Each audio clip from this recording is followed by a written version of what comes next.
before I got involved with Ambit Energy, as most of us haven't. But let me tell you something about Jay. Jay is, to me, is what an Ambit leader should be. I've been watching him now since I started Ambit 5 years ago. He's been involved in, like, I think 7 years now. And so as long as I've been in the business, I've watched him as a leader in this business and speak from the stage at Ambition. He just is the voice and the face of Ambit Energy, in my opinion. But what I love about Jay is the fact that it's not about him at all. And it's funny because one time we were talking about the yellow jacket, and Jay said, if I earned the yellow jacket, I would never wear it. It's funny. And because it kind of shows his character. He says it's not who he is. And so what I love about watching him is that, when he's got an amazing team, and there's a lot of the top leaders in Ambit Energy that are actually on his team. And so I was watching him this year at Ambition, and whenever it was, when you see Jay and you see one of his teammates get highlighted, he's like the biggest cheerleader in the room. So he's standing in the back and he's cheering on his guys as they're and girls as they're winning and they're scoring the touchdown. And it's not about him; it's about him growing a massive team. But as a result, he's gotten the life that he wants, and so he's going to share his story with us tonight. And then, so just like we normally do, I'm going to unmute Jay. And then we are going to, at the end, we'll open up for some questions. So take some notes if there's things that you've been thinking about. Now, another thing about JAMA is he's also been involved in the direct selling world for, I'd say, as long as I have. I mean, I've been involved in this thing since I was 8 years old. And Jay has been involved, I'd say, for close to 30 years now. So he was 3 whenever he got involved in the industry. So I'm gonna turn it over to Jay now and let you take it away, Jay. Well, I appreciate it, Mark. I'm excited to be on here, and my journey's similar to a lot of people who started this business. A friend or a family member invited you to take a look and learn about the opportunity. So about 7 years ago, my good friend Bill Rossetti, somebody I've been friends with for a very long time, called me up. He actually asked me to become a customer first, and I said no problem. Before he even finished the sentence, I said no problem. And then he said, Jay, there's a way to make money doing this. And I said, nope, not interested. And been there, done that. I spent a lot of time in the past, years ago, putting effort into a product-based network marketing company and didn't do really well. I made some money. I learned a lot, but I didn't really achieve what I wanted to achieve. As a result, I was not even interested in learning or paying attention to what he was doing. So what he said to me was real smart. He said, Jay, I'll sign you up as a customer under one condition, and that's that you promise that you'll come to a meeting. And I did, I promised, and it took him about 4 months to cash in on that promise. But when Bill Rossetti brought me to that meeting, I looked in front of the room and I heard a lot of great information, but I wasn't interested in doing anything myself until Frank Nagel, executive consultant Frank Nagel, stood up in front of the room and he said, we don't sell anything. All we do is we help people save money on a bill they have to pay. When I heard that, I went from being impressed to a company that Inc. 500, fastest growing private company in America. The 2 co-founders and the company and the accolades and all that were off the charts. And I was impressed with that, but I wasn't interested in doing anything myself until I heard we don't sell anything. We help people save money on a bill they have to pay. And that was what stopped me from being successful, in my opinion, back in the 80s when I started this industry many years ago. Like I was 3 years old, like Mark said. And that's what stopped me from doing this business, because selling products was something that was just very difficult to do. I'm trying to get this thing positioned right where you don't see the 4 wheels that I just took off my car and replaced them with my other wheels. Here we go. There. All right, good, because I've got a little more cleaning to do here in my office at home. But anyway, so this should look all right. Anyway, so what happened was, because I did a lot of work and didn't achieve a lot in that other business, I was afraid to get started in this business. But when I heard that, I got flat out excited. I didn't let people know, my friends and family, how excited I was on the inside. I worked and I produced and I made sure that my first goal was to get enough stuff happening where I wouldn't have another failure story in my mind, because I had told people in the past, and I don't know if anybody can relate to this, that I was in, oh, this is the best thing since sliced bread. It's awesome. This is exciting. Let's make money together. And here I was having to think about calling them again to tell them I have another business venture I wanted to share with them. So in order for me to feel good about that, what I had to do was to make sure I created success. And I did. I didn't break any records, but I produced enough success and enough momentum in the beginning to at least feel like I was off to a good start. And I became a regional consultant in 2 weeks to the day. And 3 months later, 3 months and like 4 days, I became a senior consultant after that. So I was moving at a decent pace, and I was making enough money moving along the way that at least I had something to show for my effort. So on the outside, I was Cool Hand Luke. On the inside, I was working and showing this business and sharing the opportunity, not selling it, not pushing people, just getting in front of people to tell them, hey, I'm working on something. I need to sit with you. When can we do coffee? When can we get together? And I had a sense of urgency. And as a result of putting some solid effort in, even though I was busy and I only could put a little bit of effort in every week, I made sure that effort counted. And within about 18 months, I was making more money in Ambit Energy than I was making full-time as a business coach. And that's what I was doing at the time. I have a background in small business ownership. I've cleaned cars and boats and airplanes, had a little cleaning company with a couple of employees. I've been in the financial industry. I've done business coaching and consulting. Those are some of the things that I did leading up to my initial starting with Ambit Energy. But within about 1.5 years, I was full-time, making more money in Ambit than I was making with my full-time. And I started to get really excited about the potential of this business. So fast forward now, and I'm free. I control my calendar. I come and go as I please. And that is the joy of this business. More time, more money, more freedom, more choices, more significance for myself and in the lives of other people. Those are some of the things that get me excited, continue to get me excited, and that's why I want to pay it forward and share this same thing with people every single day. So that's how I got started in the business, Mark.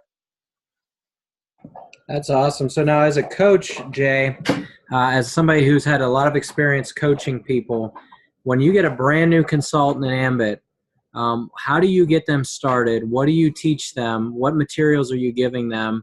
And what do you do to set your new protege off with success?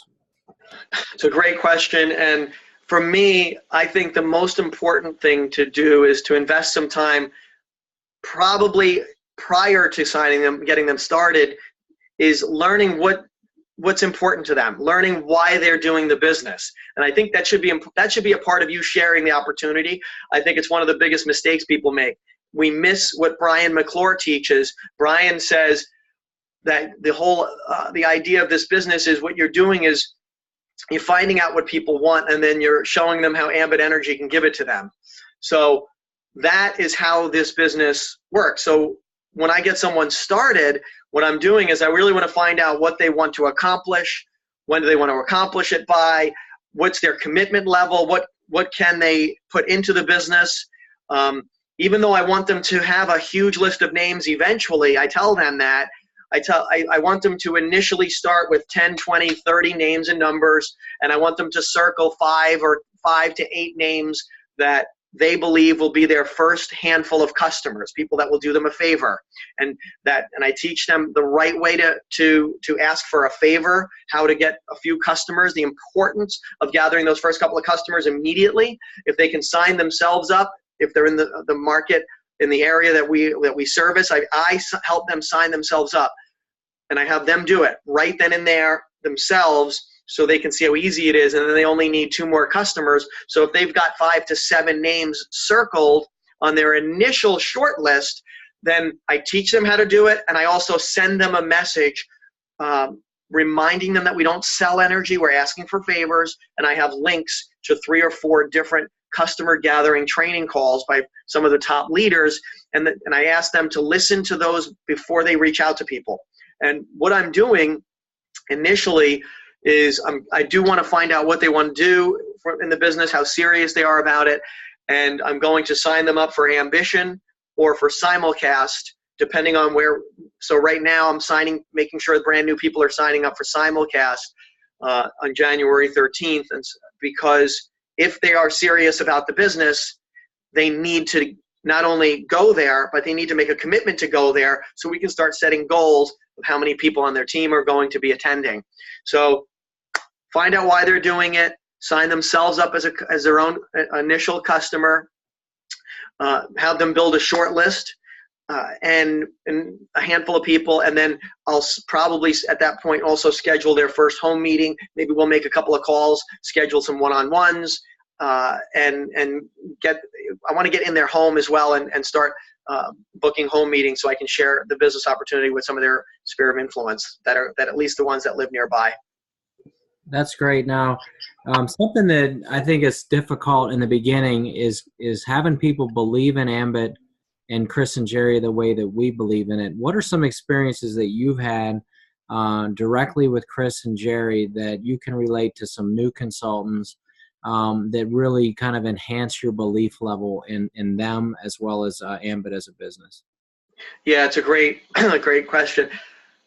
The success of the co-founders and the companies, off the charts. To think about what the company's accomplished now, we're, $1.4 billion, $1.5 billion company, worldwide now in Japan and Canada, and the fact that we're the only direct sales network marketing company to ever be on the cover of Inc. magazine as the fastest growing private company in America is an incredible accomplishment.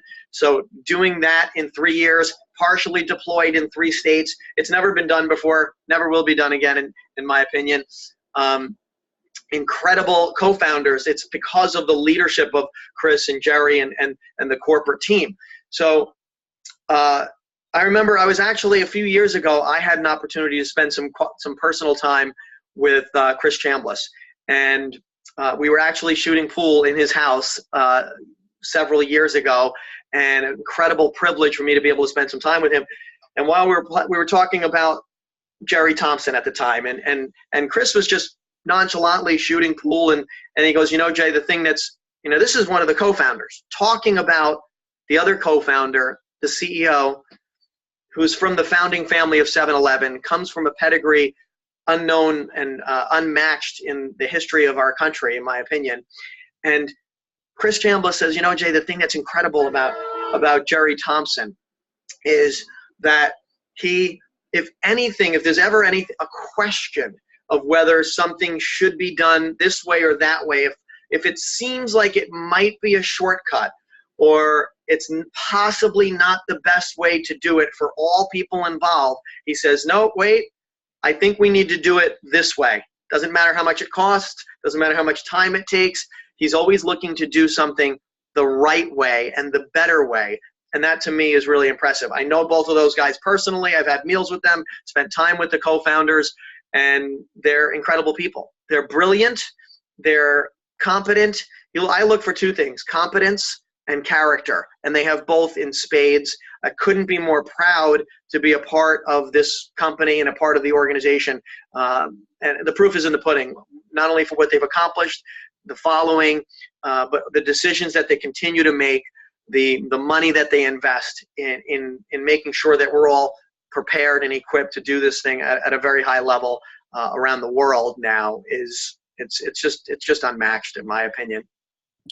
Another thing is, it's funny. I see you all the time at almost every major event. I don't think I've ever gone to anything that you're not at, whether it's Power Trip or the regional trainings, corporate events, Ambition, simulcast. So being that, you mentioned simulcast a little bit, we have some new people on here that probably are not registered yet for a simulcast. Tell us about the importance of simulcast, kind of how it relates to the difference between simulcast and Ambition and the accessibility of it, and why somebody should spend $50 or whatever it is to make that commitment. Well, if you are not registered right now, I would just ask, my first question is, I would ask, what do you want to accomplish with the business? And I'm going to help. If you're not registered with Simulcast, I'm going to help you sort of make the decision whether or not you should be registered. If you have a goal in this business to make maybe a few $100s a month, $200 or $300 a month, that's your goal. I'm not going to judge that goal. That's a fine goal. I would say you don't need to go. You'd like it, you'll benefit from it, and it might be nice for you to go, but you don't need to go. If you want to make $1,000 a month, or $2,000, or $5,000 or $10,000 a month or more, you need to go. If you want to build a team, an organization, an army of people, you need to go. And here's my question to you. How silly are you to not go? If you want those things and you have an opportunity to learn from lots of people that have done all of that and more, and now you're starving yourself of that association and knowledge, how silly would you be to not go? So my question is, why wouldn't you go? And the only answer would be is if you don't want to make significant money. And I think significant, I say $1,000 a month, $1,000, $2,000, $5,000, $10,000 a month or more. These are things that I sort of, because I know where people start to right around $800 a month, $1,000 a month in this business is where people it starts to change a lot of people's lives. Certainly, there's nothing wrong with $300 a month in ambit energy, but if you want to be past that point, you've got to associate. We've got this one time a year simulcast. It's in 2 locations, Hartford, Connecticut, or Dallas, Texas, right? Is it Dallas or it is Dallas, right? They're not doing it in Houston. I think it's Dallas. Is that correct? I think so. But there's 2 locations, and or you can do it at a watch party. You can actually register online, and you can do it that way. Either way, you're going to get current, cutting edge teaching from the top leaders in the company, and you're going to get a feel and a sense for the excitement and the motivation. There'll be attendee only bonuses, things that you don't want to miss because you were just for attending. They'll give you extra incentives and bonuses as you build your business that will allow you to earn more money. So I always ask people the same question for Simulcast that I would for Ambition, and that's, what do you want to accomplish? And if it's a couple of $100s a month, I'm not going to judge that. But you don't need to go. You'll still benefit from going, but if you want to make significant money and you want this to make a difference for you and your family, you need to. If you can't shortcut the shortcut, and if it's one day a year, simulcast, and it's one of the most important events, and all the top leaders are saying it, you need to just go. And if you're questioning going, you've got a little more of an uphill battle to make this business work. If you've just registered and you go, you're going to be that much faster towards your goals. And I've just seen it over and over. That's just the way that it works.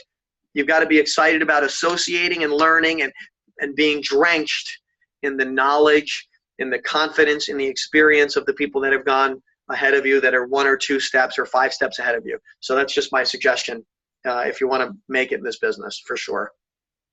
Yeah, I've often said to new people that, most businesses you have to have skin in the game, and you normally have to reinvest in your business. And if you're in a product-based business and you're trying to grow a product business and you make a little bit of money, you buy more products, so you have more inventory, so you have more display items and more things to sell. And with Ambit, we can't buy any more electricity than what we're using. And so I've often said that these events are really our investment. That's what we're investing into Ambit. What are some of your most like your crowning achievements or things that have happened to you in this business that you just stand back and say, wow, I can't believe this is going on right now? I mean, is there some instances that you've experienced, whether it's Ambition or just things, people joining your team and taking off or whatever? What are some things that just really set you back and you just say, wow, I can't believe this? There's so many. And I would say the first major one was I missed my first Ambition because I got in the business in October. So Ambition was prior to me signing up as a consultant. So I got in the business in October, and then in September, I went to Ambition. And it took me about 10 months to reach my first, was it 11 months? 10 or 11 months to assemble a team of 175 consultants, and I had 1,000 customers total in my entire network. And I couldn't believe I had 1,000 customers in my group. But it was 11 months. It was 11 months. And 10 weeks later, I had my second 1,000 customers. And it wasn't short after that the next 1,000, and then it was thousands and thousands after that just came in as a result of growing a network. And it was just humbling and amazing to see my income grow and my business grow, because I had built it with good, solid people, and the organization was growing. Just seeing the results of a strong, solid effort in the first year and a half, watching that take off has been incredible. I remember the residual income. Another exciting thing was the residual takes time to build. And I remember it growing from month to month, and little bit. You know, my first residual check was $20, $21 and change. But I remember when they announced the Central Hudson region at the time, Jeff Rollins, who's an executive consultant who I brought into the business, was growing his business rapidly at that time. He also had someone in his organization named Eric Wallig, who has a tremendous business, and he was growing in that area.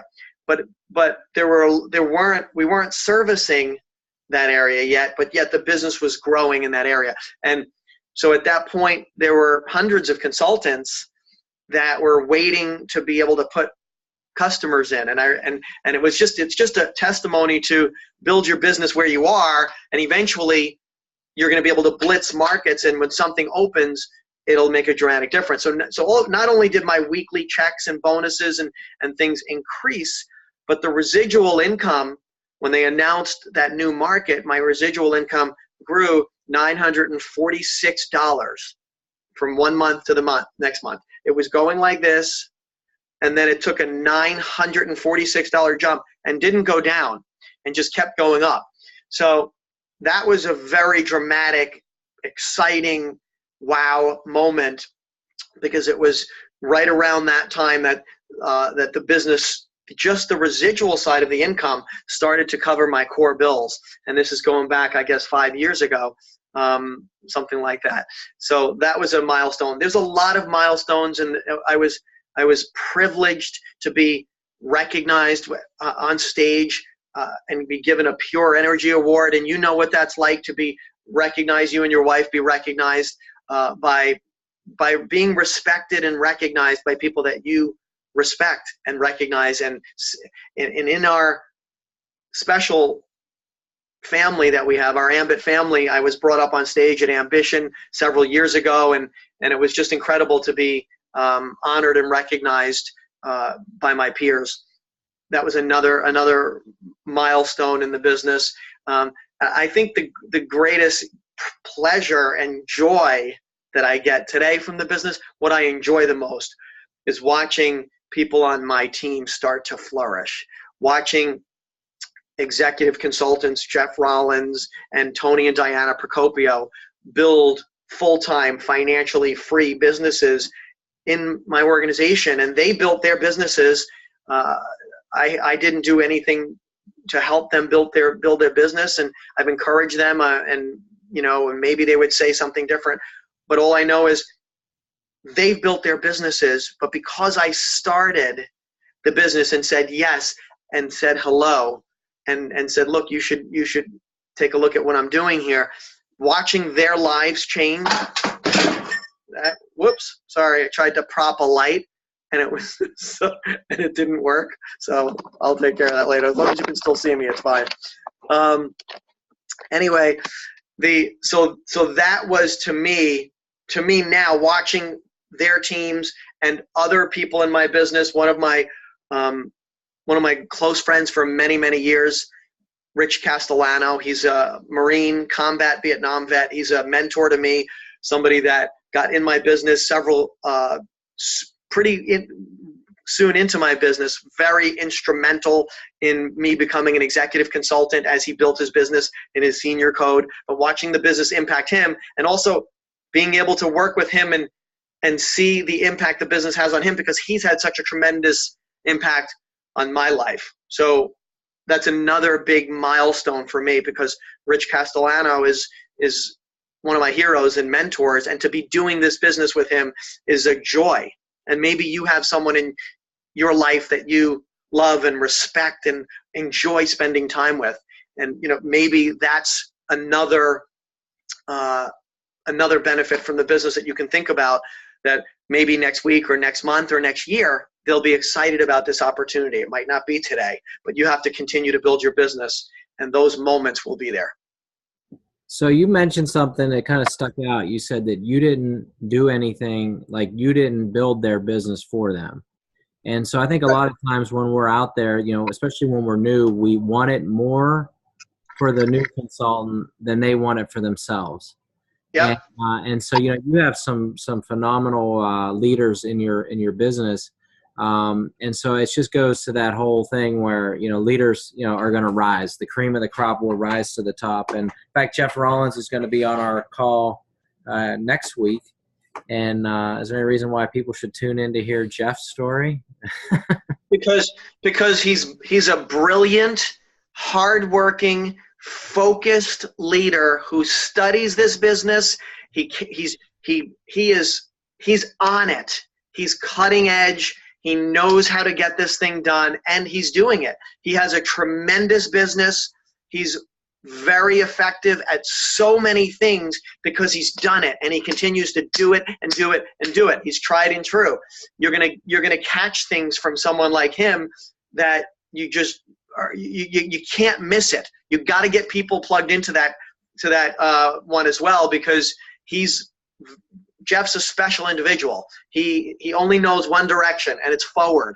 And as a result, he's reading, and he's always reading and listening to audio and growing and stretching himself. And he's helping other people do the same thing. The guy's incredible. I'm a huge fan. I love the guy personally, and I have a tremendous amount of respect for him and what he's done in the business. He's an incredible person. Well, that leads right into my next question for you, Jay, is who motivates you? I mean, you grew up in the direct selling industry as I did. And I grew up listening to guys like Zig Ziglar, and I got to meet some of these, legends in our industry. And, we all have to sharpen the saw every day. So who do you go to for motivation? Well, I love to read. I listen to audio all the time. I just pulled a couple of books that I had here. So Think and Grow Rich by Napoleon Hill. Tom Hopkins, The Official Guide to Success. Dale Carnegie, classic, How to Win Friends and Influence People. Darren Hardy, The Compound Effect. T. Harv Eker, Secrets of the Millionaire Mind. Principle-Centered Leadership by Stephen Covey, excellent. Also, 7 Habits of Highly Effective People, phenomenal. I just got this book, and I'm excited about this, Laws of Success by Les Brown. So I love to read. I mean, I look behind. I got a wall-to-wall bookshelves over there. I got some stuff on the floor. Can't really on my floor right now. Anyway, but so I love to read, but I love to listen and learn. And what I've done is I've just spent time with people. For me, when I have an opportunity to go to an event and Brian McClure is there, and the guy makes 6 figures a week, whether he likes it or not. He's got hundreds of thousands of consultants around the world. And Ray Monty, Brian McClure and Ray Monty have built tremendous, and all of the leaders in the business, but these two guys are my upline, and they've created incredible businesses. I'm always asking them questions, spending time with them. And when I'm in a room and Philip Eckhart or Regina Gale or Richard and Marianne Weatho or some of the national consultants are in the room, any of them, Chris and Debbie Atkinson, or any of them, if they're successful, I want to spend time with them.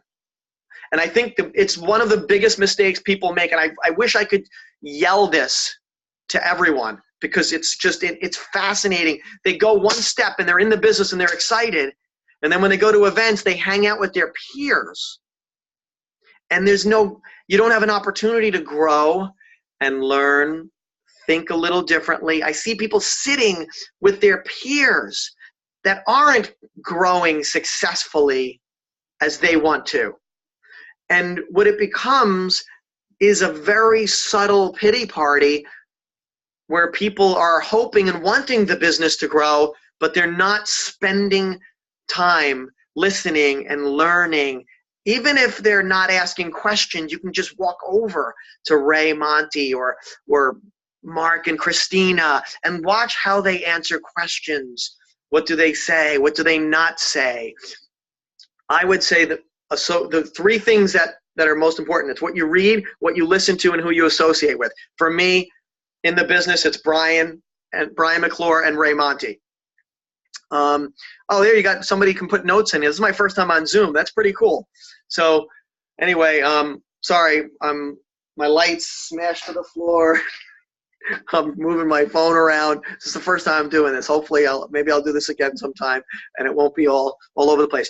But I would say association. So for me, my upline has been real instrumental. I calling Brian, calling Ray, spending time with the leaders. Anytime I'm around somebody, before I got to know Brian and Ray, anytime I was around people at the local meetings that were making things happen, I walked over to them. I wanted to just spend time with them. And even if I didn't have a direct question, I made sure that I stood next to them. When I was in that product-based network marketing company years ago, it's one thing that I did. Every meeting I went early, I stayed late, and I spent quality time with the top leaders in the company. So if somebody was really successful, I stayed after and I listened to how they would answer questions. I'd watch them shake hands with people, and I learned how to have posture. I learned how to stand. I learned how to greet people. I learned how to answer questions, what to say, what to not say. And some of these things are caught. It's modeling. You can't shortcut the shortcut. So if we're going to cram in 2 years, 3 years, 5 years, more than you can do in a 20 or 30 or 40-year career, you better get committed to learning everything you can and doing it in a serious way. That's my opinion if you really want to make this thing happen. Yeah, but you're going to really frustrate the brand new person because if you think about it, almost I got to unmute somebody on here.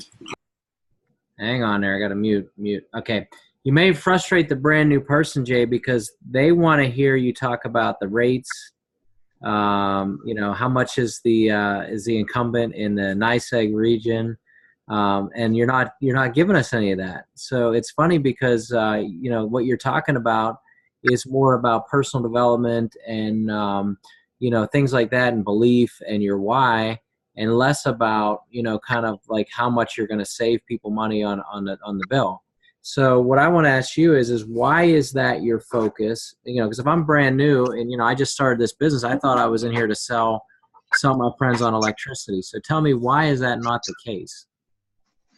Well, when people are sold to, they get a posture like this. So if you're brand new, and a lot of times brand new people think they're selling energy, and what happens is your friends and family, they're probably saying you're going to experience it. They're going to say, hey, send me some information and I'll think about it. Hey, thanks a lot. Right? And all you're doing, if you're selling energy, you're limited to what you can accomplish. But if you can build an army of people that can just collect a handful of customers, you can develop freedom. There's a saying I learned a long time ago, and it goes like this. It says that if you serve the masses, you can live with the classes. If you serve the classes, you're going to live with the masses. And what that means is you're looking for a way that you can reach large numbers of people. In order to reach large numbers of people, you've got to build an organization. And it's all about leadership. It's not about the rates. It's very simple. Everybody in our business is going to gather, you're going to gather a handful of loyal customers, friends, family, neighbors, that kind of thing. And then you're going to reach out to someone else and you're going to help them do the same, and they're going to do the same, and you're going to help a few people, they're going to help a few, and the whole business is building an army of people that are just gathering a handful of loyal customers. So if you spend too much time focusing on the details of, yes, when it comes down to it, you've got to make sure that you're saving your friend or your family some money, but we're doing that. And if we can save 9 out of 10, let's say you have 10 friends and family that you want to sign up as a customer, and let's say for some reason you're only able to save 9 out of the 10, that's fine. Just get a handful. You're only looking in the beginning to gather a couple of customers. In New York, and in some of the other states, it's a guaranteed savings. In some of the states, there are rates, and it's very simple. I don't even know a lot of the rates. I just tell my friend or my family member, the new consultant, tell them to send a copy of their electric bill, and we won't sign them up unless we can save them money. Appreciate your support. Would you do me a favor and support me? I'm working on a business project right here. I'm partnering with this company called Ambit Energy. I really need your help. Can you help me? I'm trying to, let's say your goal is to, let's say you were downsized. I lost my job and I had to take another job. Well, there's a way that that you can help me bridge the gap, and it's not going to cost you anything. Can you do me a huge favor and help me? Sure. What's the deal? Well, I'm working with this company called Ambit Energy. I can save you some money on your electric bill. It's very simple. All I needed you to do is send me a snapshot of the electric bill. And then you're going to find out. You're not going to sign them up unless you can save them money. So 9 out of 10 times we can save them money, let's just say. And that's it. Simple. I don't get too worried about the rates. Brian McClure, I've heard him say so many times, it's not about the rates. It's about you having a handful of loyal customers, people that are going to support you in your business, and then finding some people that want more out of life. And there are percentages for both. Maybe half the people that and let's say if you had 10 people on your list that you were going to reach out to become a customer, maybe half of them will become your customer. I don't know. And then maybe you talk to 10 people about the opportunity, maybe 2 out of 10, let's just say, will be ready to make money. Whatever your numbers are, whether it's 1 out of 10 or 2 or 3 out of 10 or 5 or 6 out of 10, doesn't really matter. What matters is you know what you want. If you know what you want, then you just work the numbers, learn the system, do the business, and just gather some handful of customers and help other people do the same thing. Don't get bogged down with all the details, because the more you can help other people gather a handful of loyal customers and teach them how to build their team, the business is going to be out of your hands. And soon you're going to start to enjoy watching other people succeed at their business, because you opened the door for them and equipped them and taught them how to make this thing work and showed them the resources in order to make their own business work. And it's very rewarding. That's the most rewarding part of this business. Don't miss it. Don't miss it. The most rewarding part of this business is offering it to someone else. Don't worry about the ones that aren't ready. Don't sell them, pitch them, encourage them to do this business. Get past them so you can find the ones that are ready, and then show them the system. They're going to be excited about learning from top leaders in this company if you got the right person. That's awesome. Hopefully everybody's taking notes on that. A couple things that you said that just kind of stuck out to me. One is that you mentioned that you started in October. And that hit me because I started in October, which means we were both a product of the ambition wave. Okay, I mean, Right. think about that. You know, you and I both came out of this. You know, somebody went to ambition. There was probably a bonus, and they found you, and they found Christina and I, and as a result, probably put tens of thousands of customers and consultants in their path. So that's just another testimony to, you know, to those big events. The other Yes. thing is I was listening to this radio show today, and a guy was talking about how he started this chocolate business, and he's, you know, basically using it at the chocolate business as a tool to change people's lives and help people. And he buys directly from these farmers in Nairobi and places like that, and he's changing the world. And his motto is, it's not about the chocolate, it's about the chocolate. And I think Ambit, it's the same thing. You know, it's not about the energy, it's about the energy. You know, energy is the vehicle that gives us the money to make this whole thing happen, but it's not about it. It's not what this thing is about. Another question I kind of want to hit you with, and I'm going to open it up after this for if anybody has a question. I want to keep you here all night. Lane Winsett talks a lot about the glow.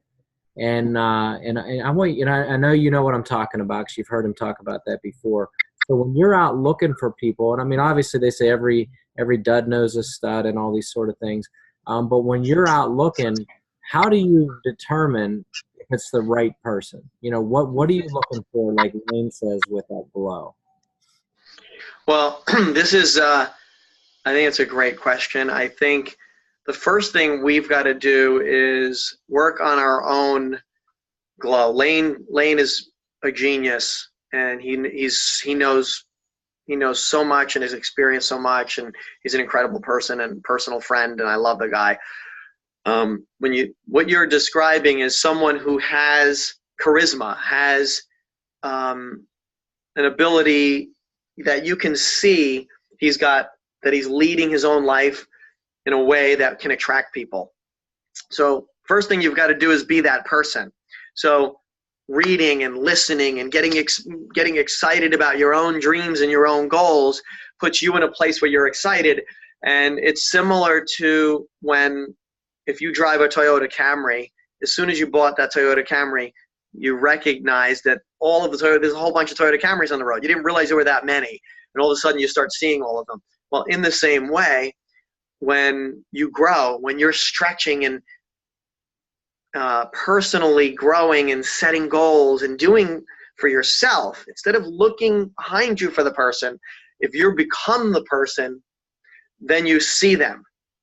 And once you see them, you've got to be interested enough in them to just ask questions and get to know them and start having conversations, and don't be afraid of those people. Those are the ones that have an ability to rally people, and they have leadership skills. You can see it a lot of times, and you can't always tell who's going to do this business and who's not. But I recently, a few months ago, started really paying attention more to the people that I've added a lot of people to my list of names and continue to. And as I'm doing that, I'm paying attention to these kinds of things. So I mean, it's a good question, and I'm just looking for someone who sells me, impresses me, not somebody I can sell and pitch the business to. Somebody that I'm impressed with, that I want to link arms with and get them connected to a vehicle, because this is a vehicle that could change their life. Maybe they're successful. Maybe they could be more successful in a vehicle like this. I'm looking for someone that has it. And in order for that to be the case, I've got to be committed to growing myself, because then I can see the right person. That's what I would say. That's a great answer. You know, it's funny, you were talking about, you know, I was just kind of messing with you when I was talking about rates and things. You know, what we know is in this industry is if you're in a deregulated market, your rate's going to be a good rate. And that's just one of the things that, you know, for your brand new, don't worry about that. I was setting up an electric account today in Florida, and I asked the lady, I said, hey, by the way, do I have a choice? And she says, no, you get to choose us. And if you want a different choice, you have to move to another county. And I said, what's your rate per kilowatt? And she said it was 17 cents. And I'm like, oh my goodness. I was like, do you know that if you deregulate it, it might be 5 cents or 6 cents? And she's like, well, Right. we need that here. I said, well, when it comes on the ballot, make sure you vote. Make sure you vote for it. So yeah, that's Well, something. what's interesting is when people wanted to ask about, the rates in each state and all this stuff. And it's funny because I sometimes I point to the magazine. I say, see these guys here, Chris and Jerry. They're not going to enter a market unless we can win that market.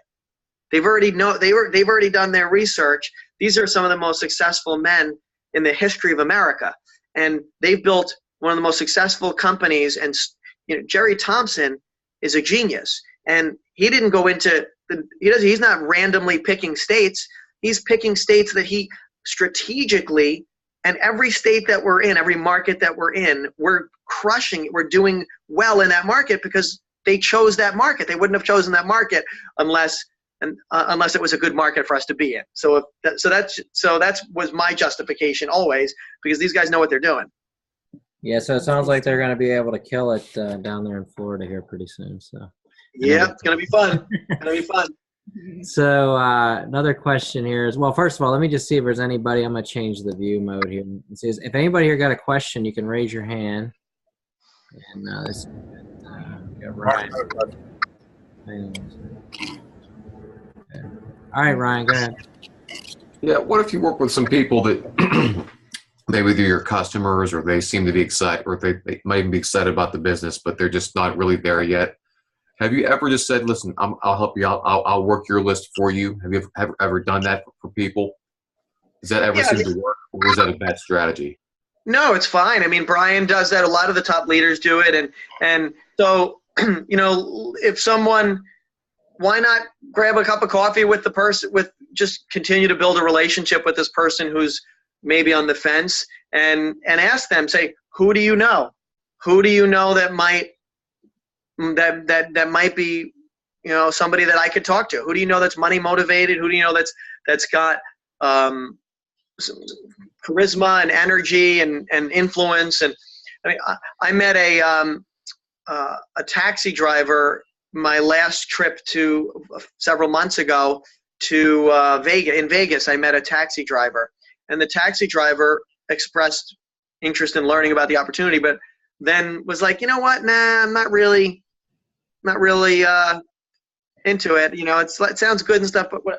So I said, hey, who do you know? And he gave me the name of this girl in Chicago, or in Illinois, not in Chicago, but in Illinois. And the girl was interested, and I had 2 conversations with her on the phone, showed her the plan, sent her a magazine, and I got back to him, and he still wasn't interested. So I signed her up. I personally sponsored a consultant in Illinois driving in a taxi in Vegas. So if you got a guy who's on the fence, ask him. Say, look, get the phone number of the person. Don't have him give your phone number out, because you'll never get a phone call. Have him send a text that says, I have a friend of mine that you should connect with. Great guy. When he calls you, just take his call. And then you're going to call and say, Joe thought it might make sense for us to connect. Let's have a conversation. Let's talk. Or you call them up, and we've never met, but I have a mutual friend. If there's no introduction, you can certainly just call up and say, look, we've never met, but we have a mutual friend in Mark, kind of a thing. And so I would say absolutely get contacts from the guy, because as soon as you find somebody that wants to do it, your guy who's not really interested, he's going to get in. I mean, in most cases. In some cases they don't. That's fine. You get another personally sponsored person. But does that help? All right, good. All right. He said, yeah, it helped. All right, how about we got Rob Malone over here? I'm going to unmute you, Rob. Go for it. Hey, Jay, it's nice to see you. Hey, Rob. My question was, now Mark can attest to the fact that for the first 10 months, I was highly unteachable. So what do you do with people who aren't unteachable? It's just that they are less teachable than what would be very beneficial for them. So how do you overcome that aspect of trying to soften that ground? Be their friend, encourage them, don't overteach them. You're going to push them out of the business. It sounds like you want to grow faster than they are going to allow you to grow. I've got plenty of people like that on my team where I see the potential. I know what can happen. They're listening 40%, 60, 80%, but yet there's some things they want to do on their own. I got to say, hey, great, good job. It's awesome. Hey, let me know how I can help. Some people limit the amount of help you can give them, which means you've got to find other people. Keep them in the game, encourage them, but be gentle, because sometimes people, they don't want your advice. They don't want to be led. They just want to be pat on the back, even if they're doing it 80% wrong. And it's okay to have hundreds or thousands of people doing it 80% right and 20% wrong than blowing people out and trying to force them all into this.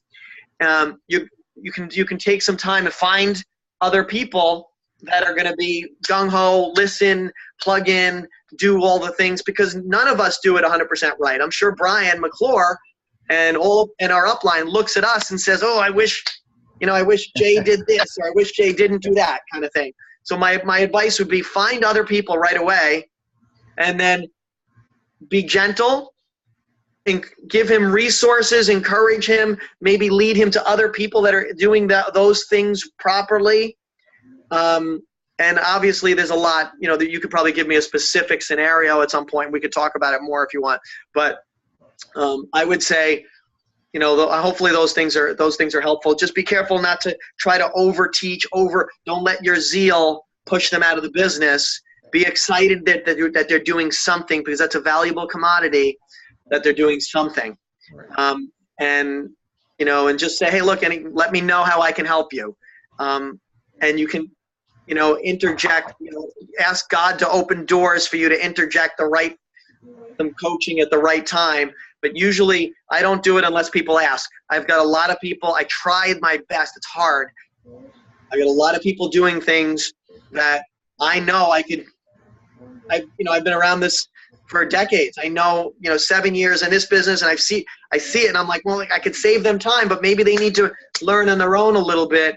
And it's not an easy thing to do. You got to move on, find other people, encourage them, because you do want them to be doing the positive, at least the positive that they want to do. Hope that's helpful. All right. Thank you, Rob. Absolutely. Thank you. Question. All right. How about anybody else? Do we got any questions there? All right. Cheryl. Hey, Jay. Cheryl, how you doing? Good. How are you? Good. I was just wondering, have you had any experience in Canada? And if so, do you have any pointers? Not enough to point to anything. So no, I not really much I can say there. Okay, thanks. It's cold. I know it's cold. It is. All right, thank you, Cheryl. That's why he doesn't know. So, anybody else here before I let Jay go? Everybody else Is go? anybody down below? My question. Go ahead, Justin. Hey, so I've gotten 4 verbal commitments from customers to pay their bill. So when I ask for it, they go into witness protection program. Okay, so you're new in the business. They said they would give it to you. Will you see them? Yeah, I've seen them. I've asked them on the phone for their bill, but when I asked them for it, like on the phone, then they won't get back to me. So will you be able to see them physically, or is the only way you can contact them by phone? 2 of them I'll see, and 2 of them is on the phone. Okay, the ones that you see, what you want to do is you want to have a deadline, and the deadline's not your 28th day. The deadline is a whatever you determine is your deadline. So if you want to be able to say, for the ones that you can see, you can say, hey, look, I know we talked about the electric bill. Is it possible for you to send me a snapshot by tomorrow night, by tomorrow night at 8 p.m.? I'm trying to plug it in by tomorrow night at 8 p.m. is it possible for you to send me a snapshot by then? If you don't give someone a specific, sometimes it's like, oh yeah, I'll do it, and then next week and whatever, blah blah blah. So I would set a time on it. For those that have disappeared, I would say, send them a message, something like this. Hey, I wanted to thank you for being supportive and being willing to be my customer. Is it possible for you to send me that snapshot before 8 p.m. on Monday night? Or is it by 6:30 p.m. on Monday night? And so it gives you and gives them something to, like, a deadline. And sometimes people go into the witness protection program. We get it. But if they said yes already, maybe they're busy. Maybe they don't know that there's a deadline. And not that you don't want to tell them that there's a 28-day deadline, because then you're going to get it. You will get all of those electric bills on the 29th day. So what you do is you set a time a couple of days out. I don't know how long you're in the business and when your 28th day is, but I would set a time and say, can you send it to me by, let's say, Monday night at 8 p.m. That's what I would do.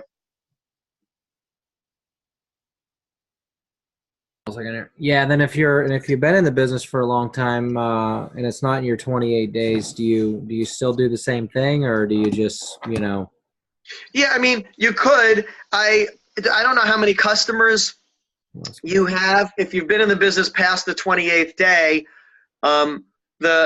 typically what I tell people is after the first 28 days, whether you've gathered one customer or you've gathered 25 customers, your customers really should come from people that you share the opportunity with that say no.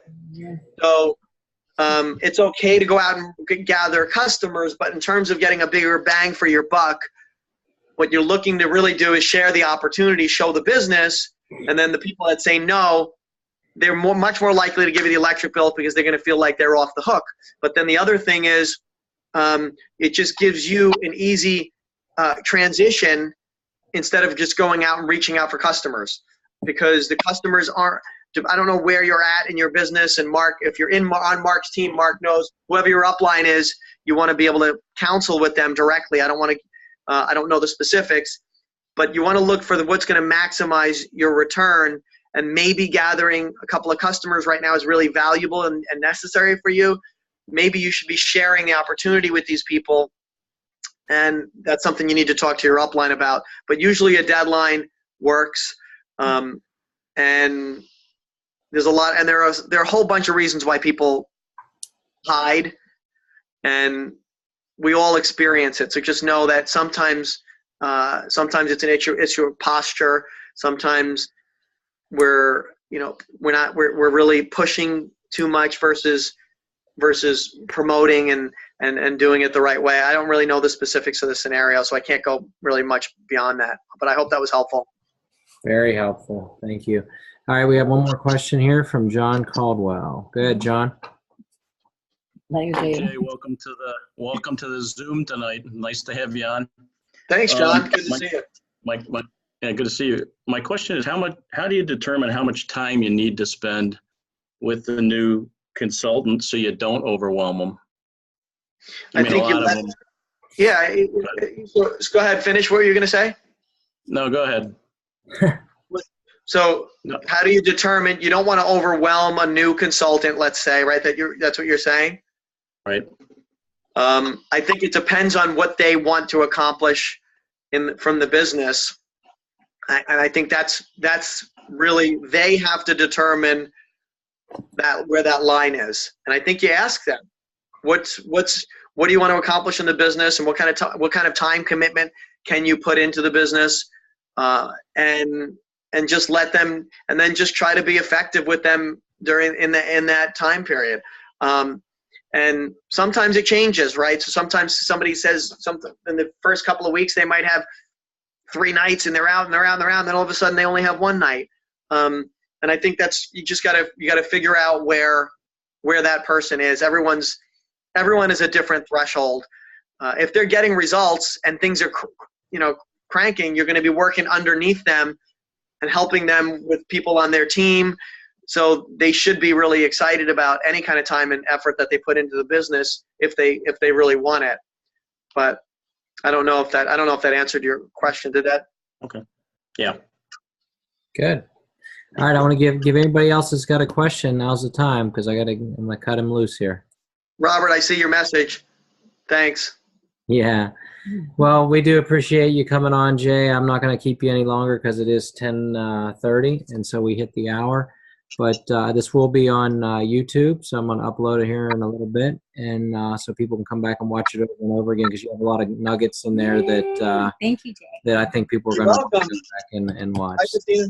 Hey. Yeah. So that's it. I'm going to unmute everybody's line, and we're going to let you go. All right. Thank you, Jay. Mark, thank you, buddy. I love you guys and respect Love you. you so much. We'll look forward to talking to you soon.